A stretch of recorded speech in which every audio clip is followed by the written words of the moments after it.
ஆதிசக்தி நீலாம்பரி நாராயணி நமஸ்துதி நமஸ்துதி நமஸ்துதி. இது கலிய நாயனார், கலிகம்ப நாயனார்னு சொல்லலாம், கலிய நாயனார்னு சொல்லலாம். இந்த 63 நாயன்மார்கள்ல இவர் கலிகம்ப நாயனார். இவர் திருவெண்ணகடம் என்னும் திருதலத்திலே தோன்றியவர். இவரிடம் பணிபுரிந்து சிவனடியார்களுக்கெல்லாம் அமுது கொடுப்பார்.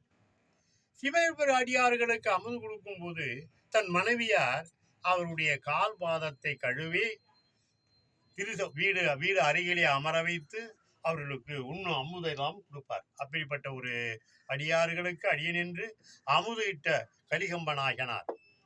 ஒரு தடவை இவரிடம் வேலை செய்த ஒரு அடியன்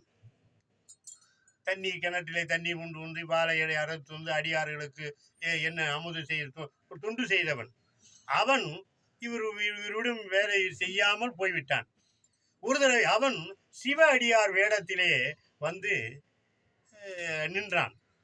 தன் மனைவியார் இவனை பார்த்து நம்மிடம் வேலை செய்யப்பட்டவன் அல்லவா, இவன் வந்து விடுகிறான் என்றான். உடனே அடியாருக்கு கோபம் வந்து விட்டது.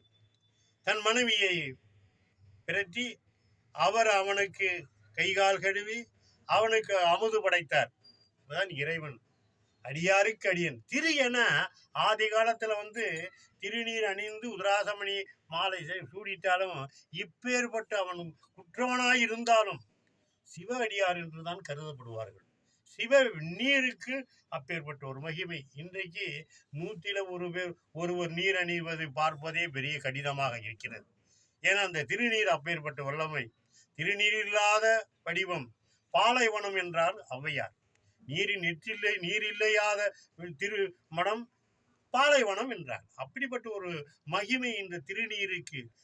மந்திரமாவது நீரு, வானவர் மேலது நீரு, தந்திரமாவது நீரு, சமயத்தில் உள்ளதும் நீரு, செந்துயர் வாயன் பங்கன் திருநீரே என்று பாடிய இந்த பாடல்களெல்லாம் தேவார திருவாசகமெல்லாம் ஜெகத்திலே திகழ வேண்டும். இன்றைய ஆடிய கூத்துக்கள் எல்லாம் பார்க்கிறீர்கள். இறைவனுடைய திருமகிமை எங்கும் இருக்கிறதா இப்படி என்று. அதனால் இந்த பிடிபி சேனலிலே ஒரு நாயன்மாருடைய சிறப்பை, பிறந்த ஊர், அவருடைய கொள்கையை சொல்லி பார்க்கிறோம். சிவனடியார்களே 63 நாயன்மாருடைய பெருமையை சொல்லிக் கொண்டிருக்கின்றோம். நீங்கள் சிவதலத்தில் வந்தார் இந்த கலிகம்ப நாயனாரின் பெருமையை பாருங்கள். ஓம் ஸ்ரீ ஆதிசக்தி நீலாம்பரி நாராயணி நமஸ்துதி நமஸ்துதி நமஸ்துதி.